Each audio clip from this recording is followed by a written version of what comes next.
오늘은 예수님께서 십자가에 달려 죽으신 그날을 함께 기념하는 성금요일입니다.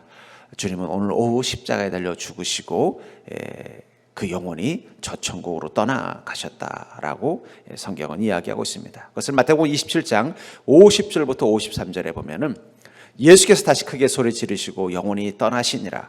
이에 성소 휘장이 위로부터 아래까지 찢어져 둘이 되고 땅이 진동하며 바위가 터지고 무덤들이 열리며 자던 성도의 몸이 많이 일어나되 예수의 부활 후에 그들이 무덤에서 나와서 거룩한 성에 들어가 많은 사람에게 보이니라. 예수님께서 십자가에서 피를 흘리시고 죽으신 그 시간, 그 영혼이 저 천국 하나님의 품으로 돌아가신 그 시간, 이 땅에서는 어떤 일이 일어났다고 말하고 있습니까? 성소의 휘장이 찢어졌다. 이 성소는 지성소와 성소를 구분하는 것이고, 이 성소 안에는, 휘장 안에는 바로 하나님의 언약궤가 있었으며, 그 언약궤는 오직 대제사장만 하나님을 경험할 수 있는 특별한 곳이었습니다. 그 휘장이 찢어졌다는 것은 이제 하나님이 어떤 특별한 소수의 대제사장과 같은 영적인 지도자뿐만 아니라 주님을 만나고자 하는 모든 이들을 주님이 만나주시기 위해서 마치 그 대문을 활짝 열듯 하나님께서 그 휘장을 열고 주님 만나주시겠다는 선포의 의미입니다.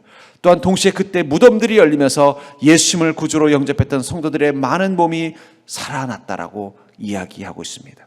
이처럼 예수님께서 십자가에서 피를 흘리신 이 사건은 바로 예수님이 그 사망의 권세를 이기셨다는 증거를 보여주었다는 것입니다. 특별히 우리 그리스도인은 이미 멸망이 예정된 세상 가운데서 구원의 복을 누리는 것입니다. 왜 예수 믿어야만 구원받느냐? 그럼 질문이 잘못된 거예요. 어떻게 예수를 믿어도 구원받을 수 있느냐가 더 정확한 질문이에요. 우리는 우리 자신의 성정과 인간의 악함을 보면요, 이 땅에 누구도 구원받을 만한 자가 없습니다. 하나님이 이미 이 땅 가운데 멸망을 이미 계획하셨고 그 멸망을 향해서 인간의 시간은 가고 있다는 거예요. 그 한가운데 하나님이 아주 특별한 사건을 허락하신 게 바로 십자가이며, 그 예수 그리스도의 십자가를 통해서 멸망이 예정된 이 세상 한가운데 구원의 복을 누리는 자들을 택하신 게 바로 그리스도인입니다. 그러니까 여러분들은 얼마나 복이 많은 거예요. 여러분 100억짜리 주택복권 당첨돼도 멸망당한다면 그건 아무것도 아니에요. 그런데 우리는 100원짜리 주택복권도 당첨 안 돼도 구원의 복권이 당첨된 사람입니다. 옆 사람 보고 이렇게 말할까? 당신 인생이 대박인 줄 아슈. 우리가 자꾸 잊어버리고 있어요. 하나님이 멸망을 계획하셨고 인간의 시간은 멸망을 향해 다가가고 있는데 그 한가운데 특별히 그리스도인을 택하셔서 하나님이 그들에게는 구원의 은혜를 허락했다는 거예요. 이 사건을 우리가 좀 더 또한 분명하게 볼 수 있는 사건이 바로 여리고성 사건입니다. 이 여리고성은 이 가나안 땅에 있었던 이 요단강을 건너 처음으로 만나는 이 초입에 있었던 큰 성입니다. 우리가 여리고 하면 제일 떠오르는 게 삭개오가 떠오를 거예요. 여리고는 옛날부터 이미 국제 도시로서 큰 성이었습니다. 거기는 많은 상인들이 이 무역을 위해서 저 이집트와 저 페르시아의 무역을 위해서 그 여리고라는 도시를 이용했었어요. 그만큼 물자도 많고 사람도 많고 또 도적들로부터 또 보호하기 위해서 성도 튼튼한 성이었습니다. 그러나 그만큼 또 그곳에는 죄와 악이 창궐한 곳이기도 했습니다. 그것을 하나님은 어떻게 하시기로 결심하셨어요? 멸망하기로 결정하셨다는 거예요. 그곳에 있는 모든 생명들을 가축까지도 하나도 남기지 않고 다 멸망, 마치 소돔과 고모라 성을 멸망시키는 것처럼 멸망시키려고 계획을 하시고 그곳에 정탐꾼 수색대 2명을 보낸 것입니다. 그리고 그 속에서 멸망할 수밖에 없는 계획 가운데 있었던 이 여리고성 한가운데서 라합이라는 한 여인을 만나게 됩니다. 그리고 그 여인에게 주님이 구원의 은혜를 허락하셔요. 그리고 그 구원의 은혜를 허락하셨다는 증거로 그녀는 창가에 붉은 줄 하나를 걸어놓기만 하면 되는 거예요. 그런 의미에서 예수님께서 십자가에서 흘리신 붉은 피와 이 여인의 창가에 달려있었던 이 붉은 줄은 같은 것을 의미한다고 생각합니다. 우리가 사는 세상은 하나님이 이미 소돔성처럼 멸망하기로 결정한 여리고성과 같은 곳입니다. 그곳에서 우리는 천사와 같은 예수 그리스도를 만나게 되고 그분을 통해서 우리 인생의 붉은 줄이 내려지고 그것을 통해서 우리는 구원이라는 은혜를 경험할 수 있는 자격을 갖게 된 것입니다. 그런 의미에서 구약의 이 여리고성의 이 붉은 줄은 바로 우리가 신약에서 만나는 예수님의 십자가를 상징한다고 생각해요. 그래서 저는 오늘 이 금요일, 성금요일, 예수님께서 십자가에 달려 죽으신 이 날을 함께 묵상하는 이 시간에 예수님이 십자가에 달리신 사건이 아니라 이 여리고성의 그 라합의 창가에 붉은 줄이 걸려 있었던 이 사건을 통해서 예수님께서 흘리신 십자가의 피가 무엇인지를 보다 선명하게 이해하고 그것을 통해서 여러분들이 나를 향하여 주신 주님의 사랑이 얼마나 큰지를 그 십자가를 통해서 발견하고 그것이 온전한 믿음으로 살아가는데 여러분들에게 지혜와 능력이 되기를 주의 이름으로 간절히 축복합니다. 그렇다면 라합의 창가에 달린 이 붉은 줄을 통해서 본 예수님의 십자가의 의미는 무엇일까요? 먼저 우리가 알 수 있는 것은 십자가는 우리와 예수님을 연결하는 이 로프, 밧줄과 같다는 것입니다. 십자가는 우리와 예수님을 연결하는 이 로프와 같은 것이라는 것을 우리는 아셔야 합니다. 18절을 보시면 우리가 이 땅에 들어올 때 우리를 달아내린 창문에 이 붉은 줄을 메고 내 부모와 형제와 내 아버지의 가족을 다 내 집에 모으라. 이 정탐꾼들이 여리고성에 들어간 것입니다. 가서 그것이 어떤 상황인지를 하나님 보고 오시라고 한 것 같아요. 근데 왜 저는 이 두 명의 정탐꾼을 보냈을까 생각해 봤어요. 하나님은 어차피 그곳을 몰래 이 이스라엘 군대를 보내서 그 성을 부서뜨리고 함락해서 그 성을 공격할 계획 자체가 없었어요. 만약에 정탐꾼을 보내는 목적이 어디가 약한 쪽인가, 어느 문이 약하고 어느 쪽에 군사가 좀 적고 어디로 통해서 공격을 하면은 그 성벽이 쉽게 무너져서 이 이스라엘 군대가 들어가서 이 여리고 성을 정복할 수 있는가, 이걸 알아보기 위해서 정탐꾼을 보냈다면은 굳이 하나님께서 여리고 성벽을 그냥 돌기만 하는데도 무너지게 하실 이유가 없었겠죠. 그렇다면 이 정탐꾼들은 그 성의 약점을 알아보기 위해 간 게 아닐 것입니다. 그럼 왜 갔을까요? 그것은 하나님께서 그 땅을 멸망시키기로 결정하셨을 때 혹시라도 그들 중에 마치 그 아브라함 때 아브라함이 하나님을 붙잡고 그 소돔성을 향해 뭐라고 말했습니까? 주여, 혹시 그곳에 의인 10명이 있으면 어떻게 하시겠습니까? 그때 하나님 뭐라고 말씀하셨어요? 내가 10명이 있으면 그 10명을 구원하리라.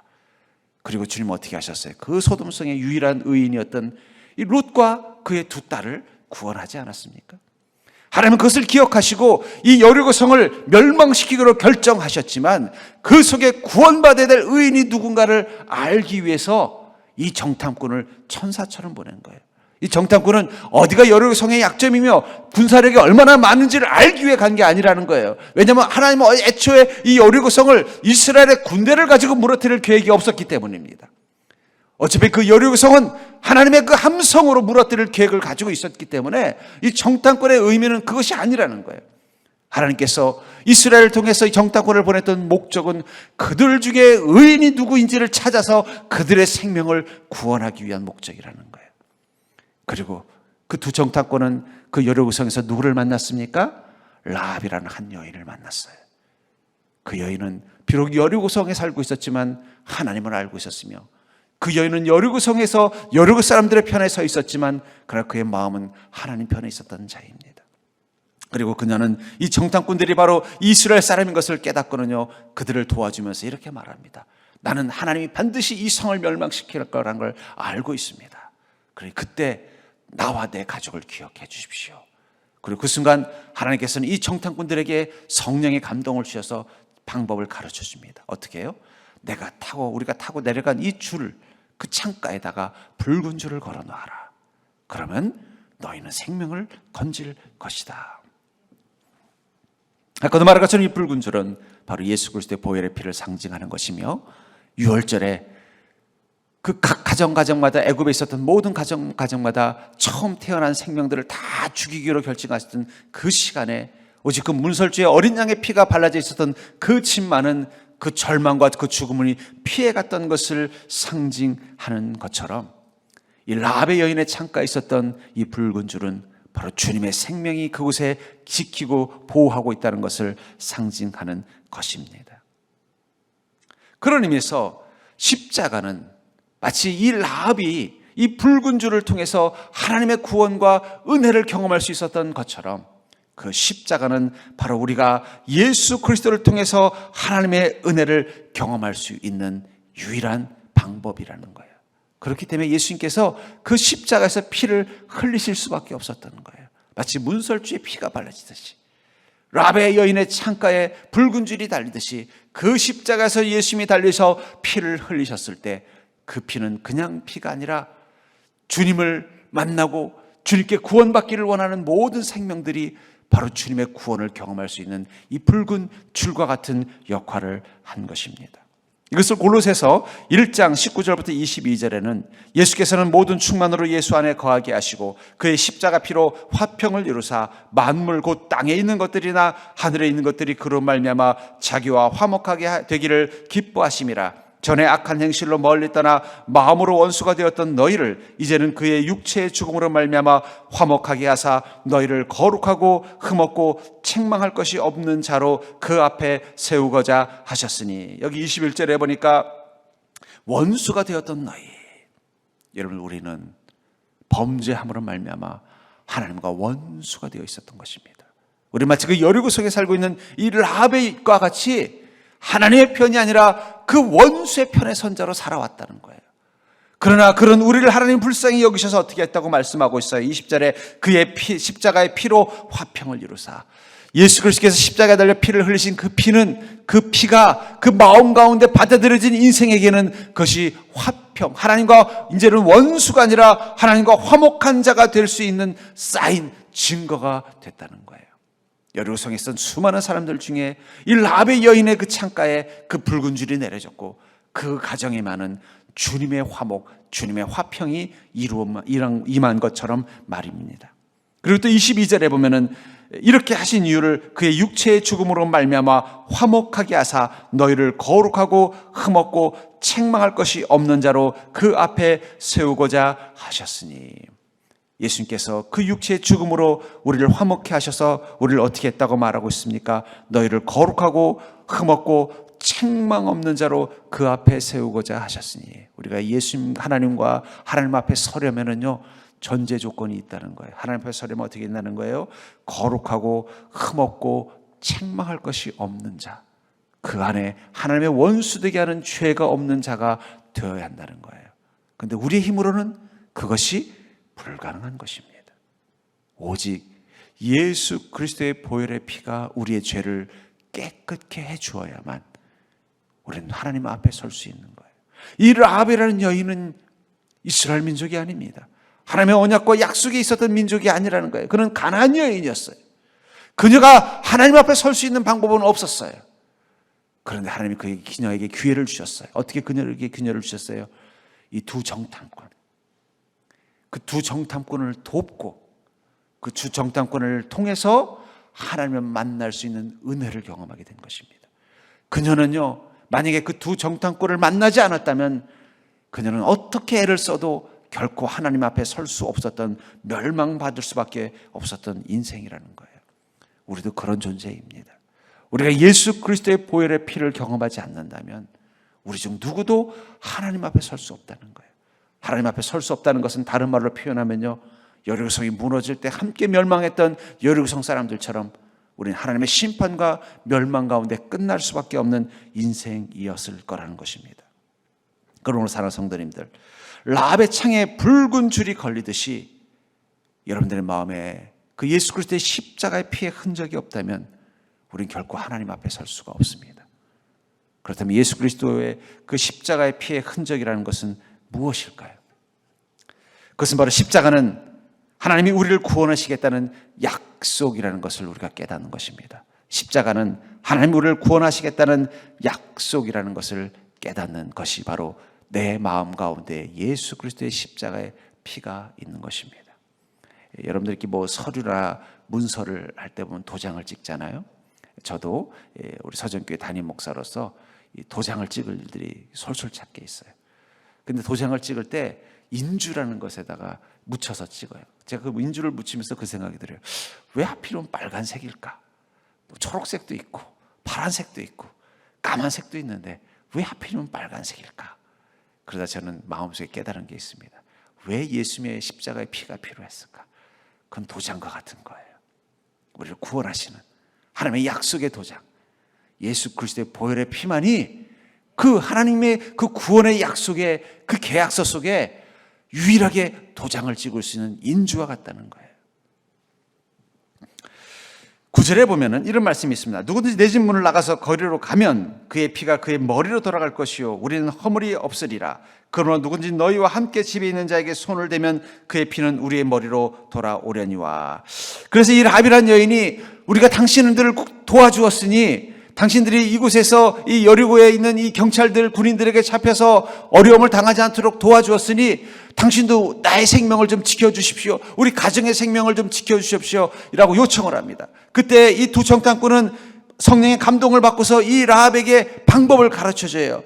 네가 머물고 있는 이 집, 특별히 너희가 우리를 살려주기 위해서 이 창가를 문을 열고 줄을 내렸던 그 창가에다 붉은 줄을 달면은 이 집 안에 여리고 성을 공격할 때, 하나님이 여리고 성을 공격할 때 이 집 안에 있었던 자들은 누구든지 다 그 생명을 얻을 것이다.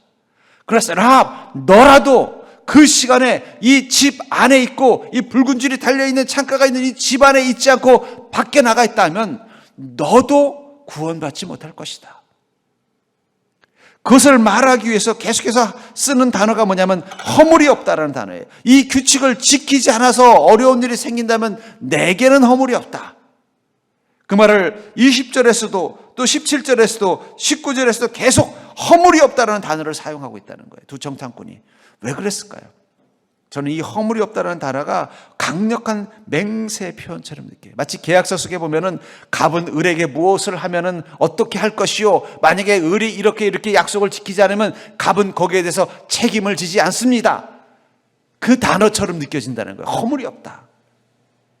여러분들, 예수 그리스도의 십자가의 보혈의 피가 아닌 곳에서는 설령 구원을 받지 못하더라도 그것은 하나님께 허물이 없는 것입니다. 아무리 여러분들이 교회 안에 오랫동안 신앙생활을 할지라도 여러분들의 마음의 창에 예수 그리스도의 보혈의 피의 흔적이 없다면은 여러분들이 구원을 받지 못하더라도 그것은 담임 목사인 저에게 허물이 되지 않아요. 그것을 이야기하는 것입니다.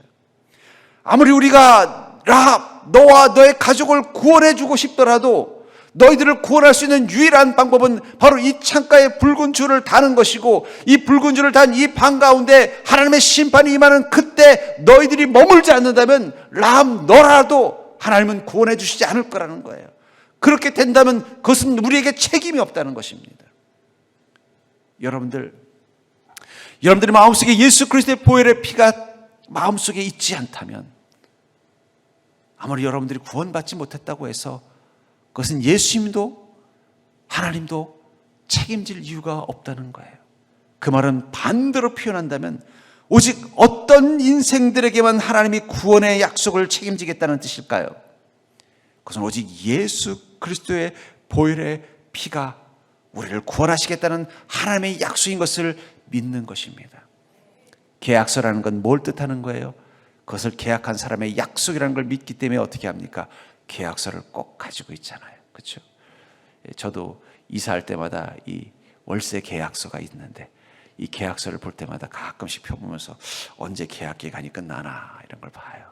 그리고 계약 내용도 이렇게 봅니다. 그 절대 제일 중요한 데 놔두는 이유가 뭐예요? 그 계약이 바로 나에게 유효한 것이기 때문이죠. 십자가는 하나님이 우리를 구원하시겠다는 하나님의 약속을 뜻하는 것입니다. 그리고 그 약속을 믿는다는 것이 바로 내 안에 예수 그리스도의 보혈의 피가 강하게 지워지지 않는 마치 인주처럼 내 영혼 가운데 강하게 찍혀져 있는 것이 바로 그 약속을 믿는 것입니다. 이 붉은 줄은 하나님의 강한 약속이며 그 라합을 향해서 내가 반드시 너를 구원하겠다는 하나님의 약속이 담겨져 있다는 것이죠. 이것을 에레미야서 39장 17절부터 18절에서는요, 여호와의 말씀이니라 내가 그날에 너를 구원하리니 내가 그 두려워하는 사람들의 손에 넘겨지지 아니하리라. 내가 반드시 너를 구원할 것인즉 내가 칼에 죽지 아니하고 내가 노력물같이 내 목숨을 얻을 것이니 이는 내가 나를 믿었음이라. 여호와의 말씀이니라 하시더라. 여기 보니까는 17절에 그날에 어떤 날이에요? 하나님 심판하실 그날, 하나님이 이 땅을 멸망시킬 그날, 하나님께서 모든 생명들을 끝내실 그날에 너를 구원하겠다, 반드시 너를 구원하겠다라고 말씀하고 있다는 거예요. 오늘 여호수아서 2장 18절에서는 우리가 이 땅에 들어올 때, 이 정탐꾼이 다시 이 땅으로 올 때는 어떤 때예요? 여리고 성이 하나님의 심판 가운데 멸망될 때라는 거예요. 그때 반드시 너를 구원하겠다는 게 바로 그 붉은 이 줄이 의미하는 것이라는 것이죠. 내가 반드시 너를 구원할 것인즉. 그리고 그 이유를 뭐라고 예레미야서 39장에서는 말하고 있냐면 내가 나를 믿었음이라. 그것을 또 오늘 여호수아서 2장 19절에서는요, 누구든지 내 집 문을 나가서 거리로 가면 그의 피가 그의 머리로 돌아갈 것이요 우리는 허물이 없으리라. 그러나 누구든지 너와 함께 집에 있는 자에게 손을 대면 그의 피는 우리의 머리로 돌아오려니와. 어떤 자만이 구원을 받는다는 거예요? 너와 함께 이 집에 머무는 자, 누구든지. 라합의 가족이 아니어도 상관없다는 거예요. 그렇다면 구원을 받을 자의 자격은 뭐라는 것입니까? 이 붉은 줄이 걸린 이 집에 머무는 자만이 구원받을 거란 사실을 믿는 믿음을 가진 사람만이 그 구원을 얻을 수 있다는 거예요. 예수 그리스도의 십자가의 보혈이 아니면 구원받을 수 없다는 사실을 믿는 자만이 구원을 받을 수 있다는 말과 같다는 것입니다. 그런 의미에서 십자가는 우리에게 하나님의 약속을 의미하는 것이고 또 그 속에서 우리는 하나님이 주시는 소망을 갖습니다. 그것은 무엇입니까? 하나님 반드시 너를 구원하리라. 여러분 믿으십니까? 하나님 여러분들을 반드시 구원하실 것입니다. 하나님이 여러분들을 반드시 구원하신다고 할 때는 두 가지 의미라고 그랬죠? 예수 믿으면 천국 가고 믿음 생활 잘하면 천국이 온다. 그 두 개가 구원의 두 가지 모습이라는 거예요. 우리에게 영생을 주시는 구원과 이 땅에서 천국을 경험하게 해주는 구원이 임하는 것이 바로 구원이라는 것입니다. 그게 바로 십자가의 소망이라는 거예요. 특별히 우리가 살고 있는 인생이라는 여리고성이 흔들릴수록 아마 어쩌면 이 라합이라는 여인은 이 드디어 이스라엘 군대들이 이 여리고 성벽을 둘러싸고 돌 때마다 어쩌면 하루 한 바퀴 돌 때마다 성이 한 번씩 지진이 난 것처럼 우르르 흔들렸을지도 몰라요. 그래서 사람들은 그냥 우습게 생각하고 아이 그래 뭐 하도 많은 사람들이 구르니까는 좀 약간 진동이 났나 보지, 그렇다고 이 성이 무너지겠어? 이렇게 생각했을 때 이 라합이라는 여인은요 두려움이 생겼을지도 몰라요. 하나님의 멸망이 곧 다가오고 있구나. 그러나 그 두려움과 더불어 그녀에게는 자기의 창가에 달린 이 붉은 줄을 볼 때마다 소망이 있는 거예요. 하나님이 나와 이곳에 머무는 자는 구원해 주겠다고 약속하셨어. 그 약속을 믿는 소망이 있다는 거예요. 여러분들, 예수 그리스도의 십자가는 바로 우리에게 소망입니다. 하나님 반드시 우리를 구원하시겠다는 약속. 우리를 구원하지 못한다면 그것은 하나님에게 허물이 있다고 말씀하신 만큼 우리를 반드시 구원하겠다는 약속이 그 십자가에 있다면 여러분은 그 십자가를 온전히 믿는 그 믿음이 있어야 될 줄 믿습니다. 여리고성이 흔들리면 흔들릴수록 이 라합이라는 여인은 어디에 마음을 두었을까요? 창가에 달려있는 그 붉은 줄에 마음을 뒀을 거예요.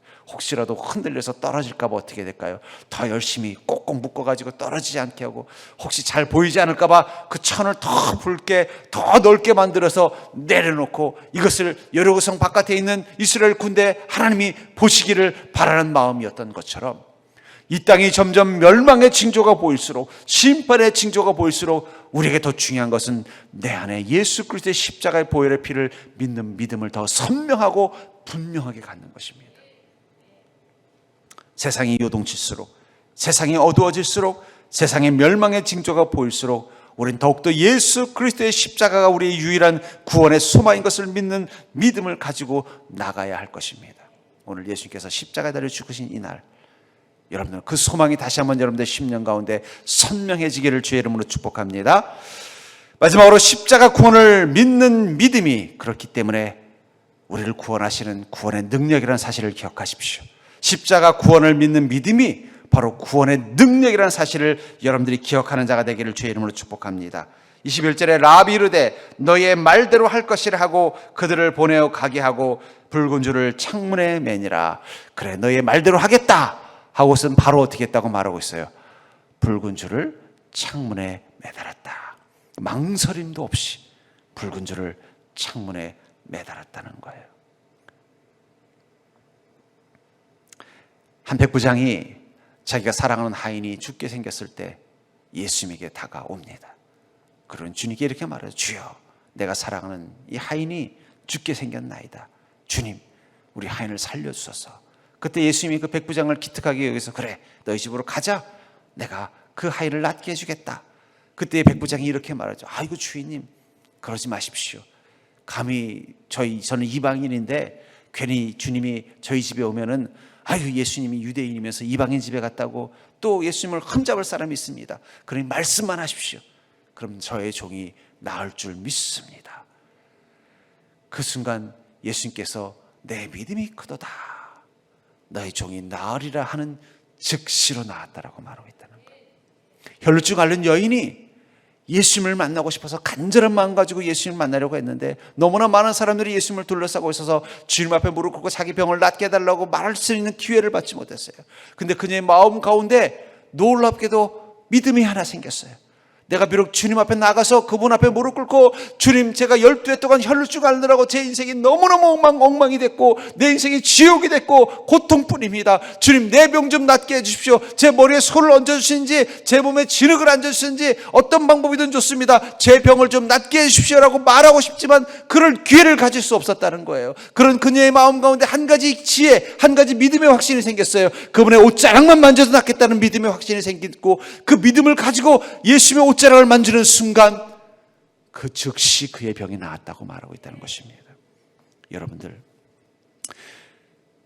이 라합이라는 여인은 자신이 구원받을 수 있는 이 방법을 이 정탐꾼을 통해서, 하나님의 사자와 같은 이 정탐꾼을 통해서 듣는 그 순간 그녀는 망설임 없이 그 자리에서 자기의 창가에다가 붉은 줄을 내걸었다고 말하고 있어요. 왜 그렇습니까? 그녀는 그것이 바로 자신을 구원하는 능력이라는 사실을 믿었던 것이죠. 19절을 다시 보시면 누구든지 너와 함께 집에 있는 자에게, 아까도 말했죠. 라합이기 때문에 구원받는 것도 아니고 라합의 가족이기 때문에 구원받는 게 아니라 이 붉은 줄이 달려있는 이 집에 머물 수 있는 자는 누구든지 구원을 받는다라고 말하고 있다는 거예요. 이 누구든지라는 단어가 쓰일 때 로마서 10장 11절부터 13절에서는 또 이렇게 쓰이고 있죠. 성경에 이르되 누구든지 그를 믿는 자는 부끄러움을 당하지 아니하리라 하니 유대인이나 헬라인이나 차별이 없음이라. 한 분이신 주께서 모든 사람의 주가 되사 그를 부르는 모든 사람에게 부요하시도다. 누구든지 주의 이름을 부르는 자는 구원을 받으리라. 누구든지, 여기서도 누구든지라는 단어를 쓰고 있다는 거예요. 어떤 자들이에요? 예수님을 믿는 자. 그 창가에 붉은 줄이 달려있으면 구원을 받을 거라고 믿는 자. 그 누구든지, 주의 이름을 부르는 자, 그 누구든지 구원을 받는다라고 말을 하고 있다는 것입니다. 결국 라합의 창에 있었던 그 붉은 줄은 그 줄이 구원하는 게 아니죠. 그 줄이 하나님의 구원이라는 것을 믿는 믿음 가운데 하나님이 은혜와 능력을 베풀어 주시는 것입니다. 그것을 이 로마서에서는 그를 믿는 자라고 표현하고 있고 주의 이름을 부르는 자라고 말하고 있다는 것입니다. 우리는 예수님을 믿는다고 말할 때 무엇을 믿는 것일까요? 바로 예수님의 그 십자가가 나를 구원할 것이라는 그 사실을 믿는 것이고, 예수께서 십자가에서 흘리신 그 붉은 피가 라합의 여인의 그 창가에 있었던 붉은 줄과 같이 그것을 믿는 내게 구원을 줄 것이라는 사실을 믿는 것이 믿음이라는 것입니다. 그 믿음을 가진 자는 어떻게 될까요? 그 믿음대로 행하게 돼 있다는 거예요. 만약에 이 라합이라는 여인이 만약에 이 정탐꾼에게 내가 당신들을 도와줬는데 제발 나하고 내 가족들의 생명만은 지켜주십시오. 제가 이게 보니까 이 여리고성이 아무리 견고해도 하나님을 능히 이길 수는 없을 것 같습니다. 또 이 여리고 사람들이 약함을 봐서는 하나님이 결코 이 사람들 누구도 생명을 살리지 않을 것 같습니다. 그러니 나와 내 가족만을 좀 살려줄 수 있도록 방법을 좀 가르쳐 주십시오 했더니 이 두 정탐꾼이 하는 말이 뭐냐면, 그러면은 우리가 나간 다음에 이 창가에다가 붉은 줄을 걸어 놓아라. 만약에 여러분들에게 그 말을 했다면 여러분들은 어떻게 반응했겠습니까? 아니, 우리 생명을 좀 구해달라고 했으면 내가 그날 쪽지를 보내줄 테니까 너희들은 빨리 뒷문으로 와 있어라. 그럼 내가 몰래 뒷문을 땅굴을 파서 너희들을 볼에 탈출시켜 줄 테니까 그럼 너희가 살 거다 하면은 좀 믿음이 갔을 것 같아요. 이 정탐꾼의 말이. 아니면 그날 내가 다시 올 테니까 너희 가족들을 데리고 대기하고 있다가 내가 오면은 나하고 같이 다시 빠져나가면 되니까 준비하고 있어라. 그 말을 했다면은요 더 믿음이 갔을 거예요.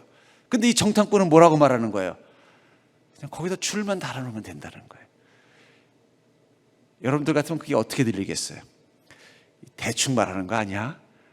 자기들 살고 보자고 그냥 대충 혹시라도 그렇게 안 하면 또 내가 자기들을 밀고 할까 봐 대충 말하고 가는 거 아니야? 이렇게 생각할 수 있잖아요. 그런데 이 라합은 어떻게 했어요? 그 말을 한치의 의심도 없이 믿고는 그 정탐꾼이 나가자마자 그 자리에다 붉은 줄을 달았다라고 말하고 있는 것입니다. 여러분들, 하나님의 구원의 능력은 믿음에 반응하는 것입니다.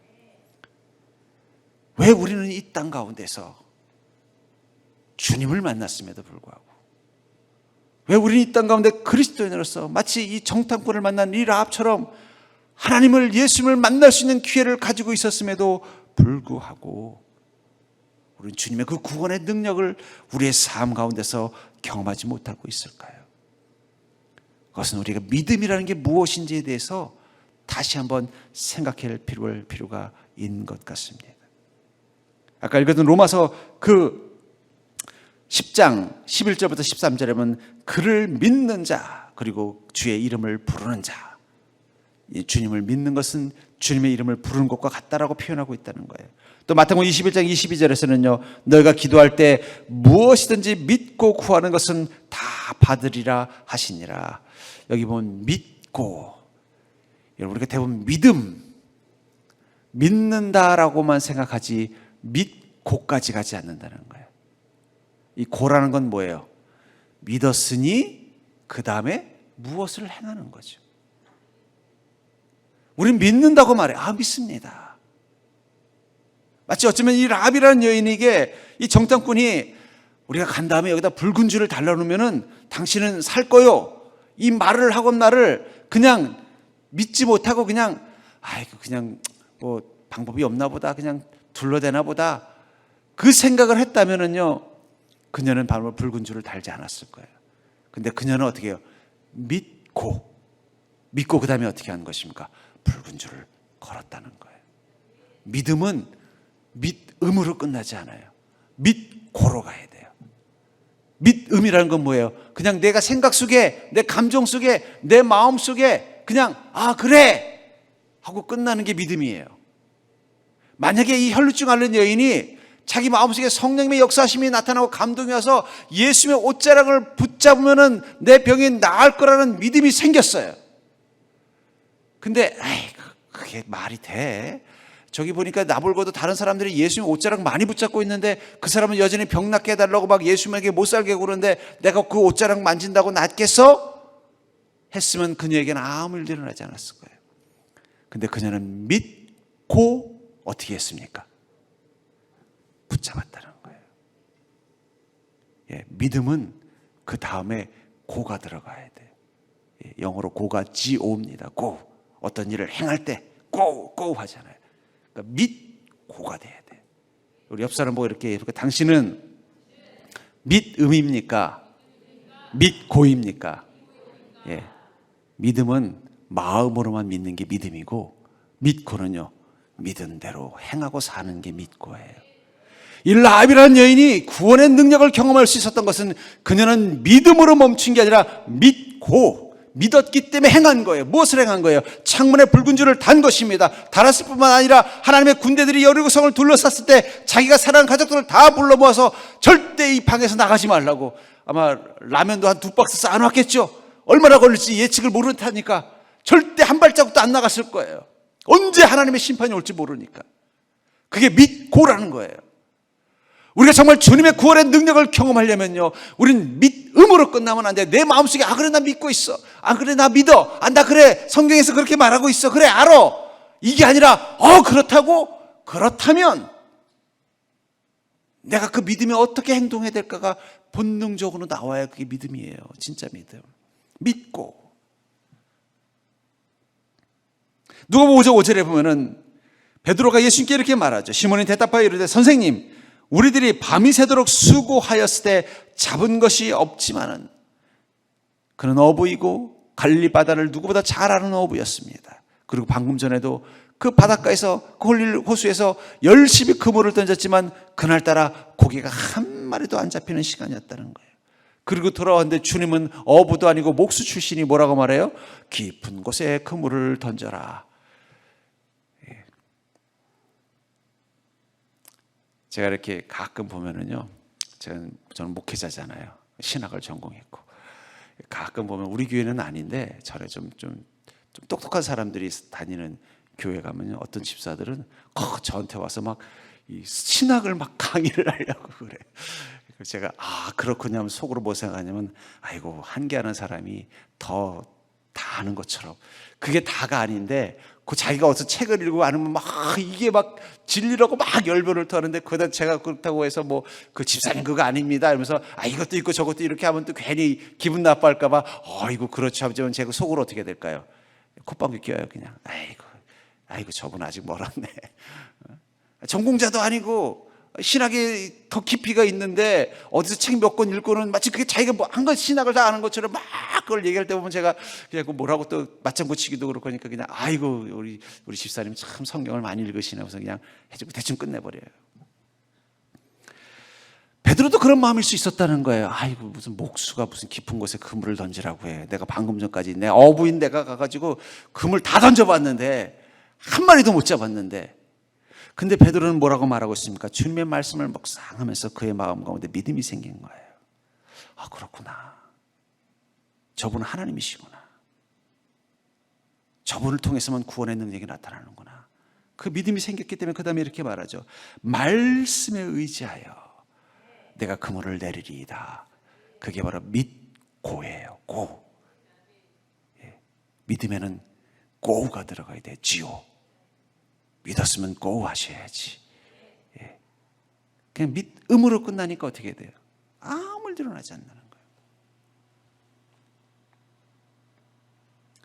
누가복음 5장 5절에서는요 이렇게 고백했다면 말씀에 의지하여, 우리가 왜 말씀에 의지하여 갈까요?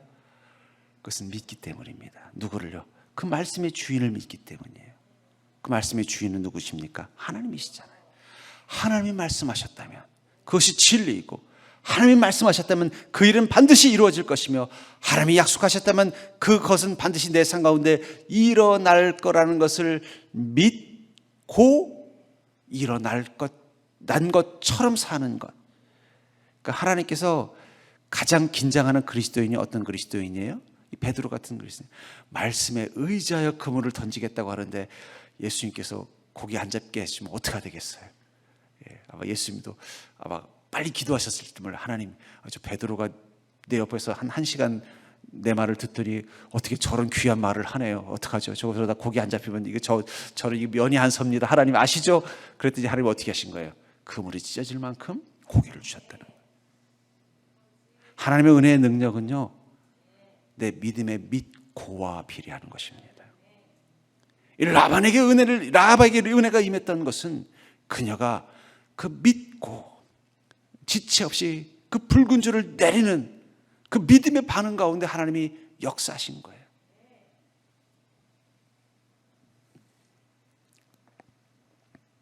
여호수아서 6장 25절에 여호수아가 기생 라합과 그의 아버지와 그의 가족과 그의 속한 모든 것을 살렸으므로, 아마 그 라합이 있었던 그 집, 아마 뭐 기생이라고 하지만 여관 주인이라고 보통 성경학자는 말하고 있습니다.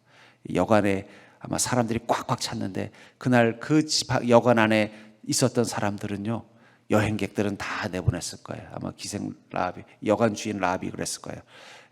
임시 폐업. 그래서 어떤 사람도 안 받고 누구만 그 안에 들였을까요? 믿는 자, 하나님의 편에 서기로 결단한 자들만 다 불러 모았을 거예요. 그것을 믿고 끝까지 그곳에 머물 수 있는 자만 다 모았을 거예요. 그랬더니 누구든 다 구원을 받았다라고 말하고 있는 것입니다. 저는 예수 그리스도의 십자가를 통해서 교회가 세워진 것을 기억합니다. 왜 십자가는 교회의 가장 높은 곳에 있을까요? 왜 대부분의 십자가는 붉은색을 띠고 있을까요? 그것은 이곳이 라합의 집이기 때문이에요.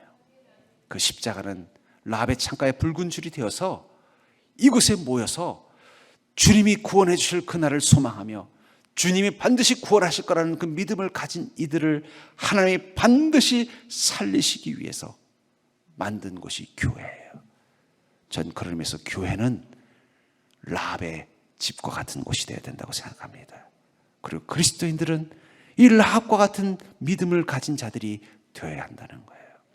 예수님의 그 십자가의 보혈을 통해서 이제 여러분들의 마음 가운데서도 그 십자가의 붉은 피가, 라합의 창가에 있었던 그 붉은 줄이 언제나 온전히 선명하게 달려있는 믿음을 가지고 사는 자가 될 수 있기를 주의 이름으로 간절히 축원합니다.